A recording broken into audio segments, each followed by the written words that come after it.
Tonight, it's taken a while, but the snow is finally starting to come down. The plows are out as the snow starts accumulating overnight. What you can expect for your morning commute. Plus, be watching where I would be going. Public health officials are offering advice for anyone planning a March break getaway as Ontario deals with its 5th case of COVID-19. And I can also control how fast I want the car to go. A Toronto company wants to help you modify your car to turn it into a semi-autonomous vehicle that can help drive itself. Good evening, I'm Mike Wise. We begin, though, with a developing story from the Yonge and Dundas area, where 7 people have been assessed by paramedics after 2 incidents hours apart at the Toronto Public Health Building. Here's what we know. Emergency crews were called to the building on Victoria Street around 5 this evening. It is one of the city's safe injection sites. 2 men in their 50s were unconscious from a suspected fentanyl overdose. Both were given naloxone. Then 3 hours later, just after 8 p.m., there was another call. This time, 5 people were being assessed by staff. 3 of them were given 2 doses of naloxone each. Police have since said there is no threat to public safety. In a statement, Toronto Public Health says they are looking into the situation and that their staff were responsive and alerted local paramedic services right away, adding they have obtained a sample for drug checking to understand the further details. Now, Councillor Joe Cressy, who is chair of the Toronto Board of Health, is providing more context about the situation tonight, tweeting, quote, "We've received a number of reports of a new tainted drug supply and a spike in overdoses in the last few hours. In response, our Toronto Public Health team is extending hours of the Works, our supervised consumption site, tonight." That's the one at the Toronto Public Health Building. He added Toronto paramedics are on alert and ready to respond to any calls. Of course, this is happening as police and emergency crews are keeping an eye on the roads. The snow we've been seeing all day is now accumulating, and it's not going to stop for several more hours. Our Kelda Yoon is outside keeping an eye on the weather for us. Kelda. Well, Mike, yeah, the snow has definitely begun to accumulate. You can see behind me, the roads are starting to get blanketed by the snow. Now, it's been snowing all day, but it was a little bit warmer earlier, so that snow wasn't sticking to the ground. I'm outside right now, and I can tell you it has gotten a lot colder, and that snow is finally beginning to stick and finally beginning to accumulate on these streets and these roads. Now, the city is warning that we can expect a very slow, a very messy commute tomorrow morning as expected, but it says it has all hands on deck and that it is prepared. It has been preparing for the snowstorm for the last couple of days. The city began salting and plowing sidewalks a few hours ago. That will continue overnight into the morning. Now, as for the major highways, plows are already out on those highways as well, and that will continue into the overnight, into the early morning as well. As for major roads, they get plowed when the snow accumulates to about 5 centimeters, and we are nearing that point, so do expect to see some plows out there in the overnight. As for smaller neighborhood streets, the threshold is 8 centimeters. We're not quite there yet, but it is expected to reach that point by the morning. Now, the city is warning everyone to be extra careful if you have to be out here. Overnight, when there's heaviest, when the snowfalls are heaviest, if you're out driving or cycling, decide what it is that where you're going and what it is you need to do. If you can stay at home, that would be ideal. Stay off the roads. Let our crews and our salt trucks and our equipment do their work. Get the roads in a good state, and just everybody be safe out there. And a warning to pedestrians.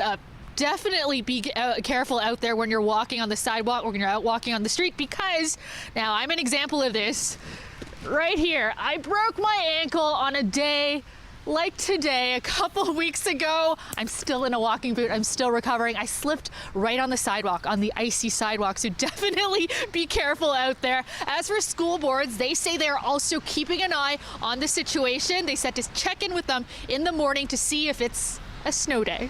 I'll send it back to you, Mike. I know many students are asking them to make that as well. And thank you for your personal advice to take care, Kelda. Thanks. Let's go to meteorologist Colette Kennedy right now. Colette, what's happening out there right now?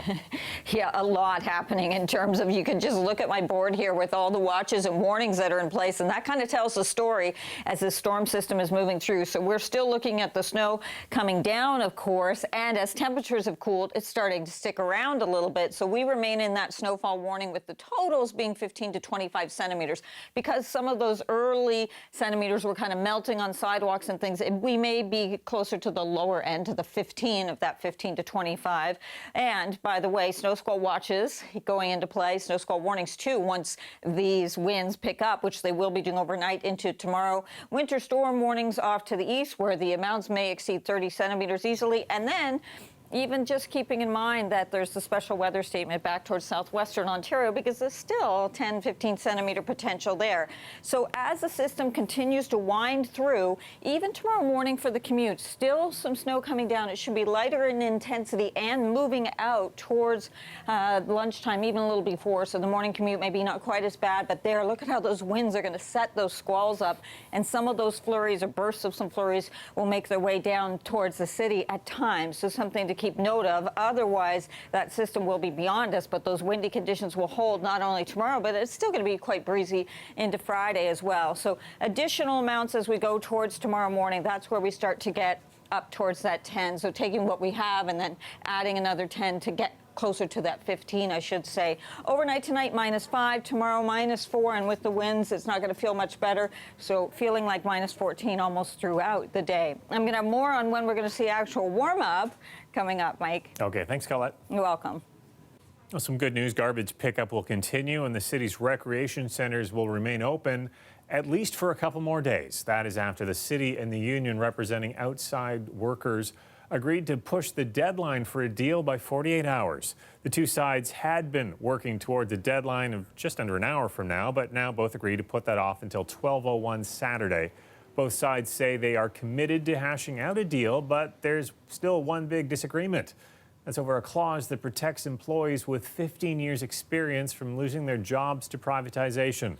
Toronto says it can't keep extending that offer to future employees.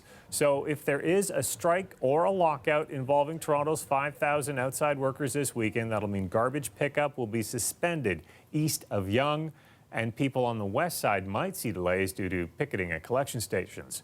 City-run rec centers and skating rinks will be closed, and City Council and committee meetings will also be cancelled since staff may be reassigned. And Ontario is now dealing with its 5th case of COVID-19. This one diagnosed in a woman who returned from a trip to Iran more than a week ago. Public health officials are trying now to retrace her movements, and they're providing new guidance for anyone who might have upcoming travel plans. Lorenda Redekop explains. Today, health officials announced a new positive test for COVID-19. A woman in her 60s who went to Sunnybrook Hospital on February 24th with a cough, sore throat, body aches, and a fever. This newly diagnosed person has a recent history of travel to Iran, and she became unwell after arriving in Toronto. She'd flown back from Iran 9 days earlier, a recently added hotspot for the coronavirus. That's why we have staff actually following up with the individual in question to understand what activities were happening over the course of the intervening time window, understand risks. She was not admitted to hospital and is now self-isolating at home, as are 2 of her family members. The individual, actually, we hear wore an N95 mask going to the hospital, told them that was coming. They're totally prepared. Ontario officials have updated their countries of concern, increased to 7, including Iran, Italy, Japan, and others, along with China, where the virus first appeared. Thousands of families will soon be traveling for March break and could be wondering whether it's safe to fly. I would be watching where I would be going, and depending on if it's an area that's sort of a hotspot of activity, I may consider postponing my travels.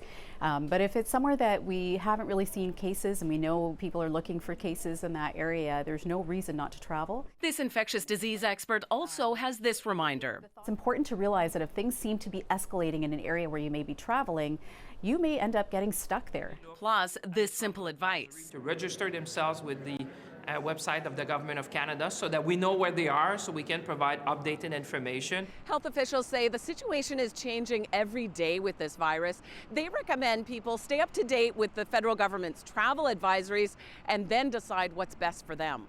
Lorenda Redicomp, CBC News, Toronto.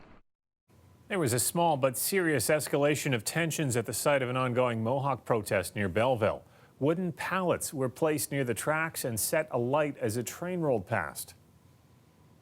What if this train was carrying dangerous materials that could have ignited, depending on the size of the fire? This is a totally reckless act. This footage here was shot by an Indigenous network called Real People's Media from an encampment on the Tyendinaga Mohawk territory. Police were on hand on the other side of the tracks, and there had been some angry shouts from the protesters before this incident. The protesters had also clambered onto the tracks with what looked like gas cans, but leaped out of the way when the train continued to advance. Police say CN inspected the track after police and firefighters extinguished the fire. Toronto Community Housing said these window air conditioning units would be out by Christmas after the death of a toddler. I'm Talia Ricci, and coming up, we hear what the mayor and family lawyer has to say about this and ask Toronto Community Housing what's causing the delay.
And to address that problem, TCHC promised it would remove all window air conditioners from its buildings by Christmas. But as Talia Ricci tells us, that work doesn't appear to be done. You shouldn't be seeing these at Toronto Community Housing buildings anymore. 3 months ago, 2-year-old Crystal Morogo died after one fell off of a building and hit her. One of the things the family that hired us in this case to do is to try to get the TCHC to change their policy. They don't want this to happen to another child. And back in December, TCHC promised just that, ensuring all window air conditioners would be removed from multi-story buildings by Christmas, with the exception of ACs contained over a balcony. We think they're continuing to drag their feet. And that's because there are still window air conditioning units in buildings like this one, and this one, and this one, just to name a few. Toronto Community Housing says this was an enormous undertaking and they're not quite finished yet. We've removed 7,000 air conditioners at the least optimum time of the year, Christmas holidays and whatnot. The Social Housing Agency has been warned the window units were dangerous at least twice before, in a 2007 report to the board and again in 2017. I think they've done a huge amount in a very short time to replace these. We've done that out of sensitivity for this tragedy that happened. I certainly have made it well known that I want this done as quickly as possible. TCHC says there's under 200 left, and the goal is to have them removed this week. Some of those units are units where we've required to do medical accommodations. We have done translation of materials, and in some cases followed up with family and support services to allow for those removals to take place. But for the family without their toddler, it's not good enough. They're not very surprised, but they're very saddened. It doesn't take a lot of these to cause a problem. It only takes one. Toronto police say the investigation into the girl's death is ongoing. Talia Ricci, CBC News, Toronto. A groundbreaking decision from Ontario's Labour Board could have far-reaching implications for people working in the so-called gig economy. It ruled that couriers working for the food delivery service Foodora more closely resemble employees than independent contractors. As Greg Ross tells us, that means workers may be one step closer to joining a union. Thomas McKechnie has been one of the leaders in pushing for a union for Foodora workers. The only kind of security we have that our jobs are going to be good going forward is if we have an actual voice, actual seat at the table, and that means a union. He's been working for the company for the past 4.5 years, and he says every year it gets more and more difficult to make ends meet. They've been paying me the exact same amount of money per order that they paid me like in 2015, despite massive increases in cost of rent. But even worse, he says he gets no compensation if he's injured on the job. There's risk involved when you're doing this kind of delivery service on these busy streets of Toronto. On days like this. A couple of weeks back, I was thrown off my bike by a driver who cut me off in traffic and bruised a rib. And the thing about a bruised rib is it's not really going to heal for about a month. And so I can't take a month of work off just for a bit of rib pain. And so I just work through it. He hopes that will soon change after the Ontario Labour Relations Board ruled that Foodora couriers are dependent contractors of the food delivery company. It opens the door for couriers like McKechnie to unionize. There's a big difference between winning the right to unionize and actually winning a union. Brock University Labour Relations professor Larry Savage says he expects Foodora and other gig economy businesses to fight unionization tooth and nail. Employers spend a lot of time and resources on union avoidance campaigns. And I don't think you'll see gig economy employers acting any differently. Uber employees are also fighting for their rights. John Pincus works for a law firm overseeing a class action lawsuit seeking to have Uber drivers declared employees.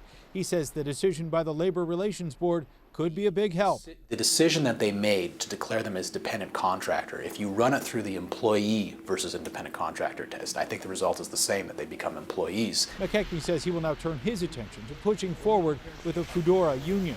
I feel quite confident that we will form a union because we had this whole legal conversation started because we filed for certification. What he's referring to is the fact that Foodora workers did have a vote last August whether or not to join the Canadian Union for Postal Workers, but the results of that vote were sealed pending the results of this decision by the Ontario Labour Relations Board. And I should also say that earlier today we did go into the offices for Foodora to see if they would give us their reaction on this, but we were told there was nobody available for comment. Greg Ross, CBC News, Toronto. Are you comfortable with tinkering with your car? Would you ever consider installing a kit that would let it drive by itself? We'll tell you about a Toronto company behind a computer system that could help you make your car semi-autonomous. That's later in our newscast.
The weather update is brought to you by Train, the most reliable heating and cooling brand. It's hard to stop a train.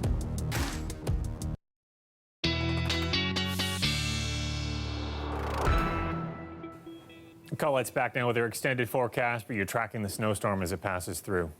Yes, and this one is just going to be hanging in there through these overnight hours for sure, and even having an impact on the morning commute, although things will be improving as it's moving away from us. So as I showed you earlier in the show, lots of watches and warnings that are in place. We're still in that snowfall warning, looking like totals getting closer to around the 15 centimeters, but some areas it is the potential going up to 25 as we look at the GTA. So that snow hangs in there. Winds pick up, so that's when we get into the snow squalls tomorrow in the lee of Lake Huron, Georgian Bay. You're really going to be seeing these because those winds are going to be exceeding 60 kilometers an hour. And then until about Saturday, that's when the temperatures are going to start to come up. So I'm going to show you that trend coming up here in just a moment. But let's deal with the situation at hand and the storm at hand as it pushes away. For tomorrow morning, you can still see a little light precipitation, but not as much, starting to break up. The winds start to pick up, though, first from the northwest, but then turning westerly. And as they do, you'll see those fingers of those squalls that are going to set up. So there'll be whiteout conditions and some very heavy amounts. But even a few bursts could make their way down towards the GTA at times. They shouldn't last, and it should be negligible in terms of what we would see, maybe another centimeter or two as we go through both Thursday and then into Friday. By Saturday, Let's get into a little bit of sunshine, like some sunny breaks at least. Additional snowfall we're talking about as we go towards tomorrow morning, and then into the afternoon hours, we may see another 9-10 centimeters coming for the city, and much more elsewhere, where some of these areas getting closer to the Ottawa Valley, Peterborough area through there, you may be seeing more than 30 centimeters. A look at some of the winds that we're talking about. Yeah, some of these gusts are going to be getting up there. Look at this, near 60 kilometers an hour. So you can understand not only with the sustained winds, why we'll have a wind chill factor and it's going to feel so cool, but also why this is going to drive those squalls and not just right onto the shores, but push them well inland. Overnight tonight, as I was saying, that temperature goes to -5. Even tomorrow afternoon, very little difference in the temperature, and certainly the wind chills feeling more like -12 to -14. Friday, still windy, still cool into Saturday, but we start to see some of that sun coming back at us. And then for Sunday, temperatures start to come up. And here we go, going on the upswing, because Mike, by Monday, we're talking about rain, snow mix, maybe even more so rain as that temperature rises up to 4 degrees. Tuesday looking even warmer, by the way. All right. Thanks a lot, Colette. You're welcome.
want to tell you about a Toronto company that is hoping to become a big player in the self-driving car business. It's found a niche, the ability to turn just about any car into a semi-autonomous vehicle with just a small computer and some hardware. In fact, the City of Toronto has 10 vehicles in its fleet testing out the system right now. Our Yeva Looks went for a driverless drive. This is a 2017 Mercedes-Benz Sprinter van 2500 in black. It's a 7-speed automatic transmission with a 161 horsepower diesel engine. It's known as the workhorse of commercial vehicles, and today it's going to drive itself. So all I do is just hit a button that's sitting on top of the wheel controller and take my foot off the gas and brake and let it go. You got the brake controller. Xmatic CEO and founder Nima Ashtari came up with Lane Cruise, a kit that turns any car made in the last 20 years into a semi-automated vehicle. I can also control how fast I want the car to go with just these two buttons on the steering wheel. It also slows down further. So I've slowed down. People are upset. Well, people are very aggressive, and the system is very conservative. So right now, if you did grab the steering wheel and tried to turn the car, the whole thing would shut down? Yeah, so if I just, there it is, and it's off. And so it's back to being a regular car. So that felt weird. That was strange when you put it into that mode and it started to sense everything around it. Xmatic started in 2015 and has some high-profile investors. Thank you, Jim. Thank you. Thank you. We'll have some fun with this. I know. Thanks. Since then, the company has gathered 1 million kilometers of data, and it's accumulating 5,000 to 10,000 more a month. All of it is filtered in real time to a brain center inside this home in North York. A lot of people have misconceptions around what startups do or what they should look like. Maybe the neighboring house is not your traditional family of two with 2 kids and 2 parents. Maybe it's a startup. The home base has 12 people updating the existing software, offering real-time support to drivers, and working on the next generation of Lane Cruise. Xmatic is one of the few companies in the world offering an aftermarket kit, but it's not for your average driver. It can't change lanes and works best for professional driving long hours on the highway. At the job site, when I arrive, I'm going to be this much better at my job because I wasn't doing this super boring, put-me-to-sleep job. And that's really what automation is all about. It's about replacing the most mundane parts of our lives. Yeva Looks, CBC News, Toronto. Well, that's our newscast for tonight. Tomorrow on Q, Tom Power is going to be speaking with the director of a new thriller set about a young woman who thinks she's witnessed a kidnapping. It's called Disappearance at Clifton Hill, and it sounds, it's set in one of the most famous streets in Niagara Falls. You're going to hear that tomorrow on Q on CBC Radio 1. I'll see you back here tomorrow night at 11. Take care with all the snow that's falling. Good night.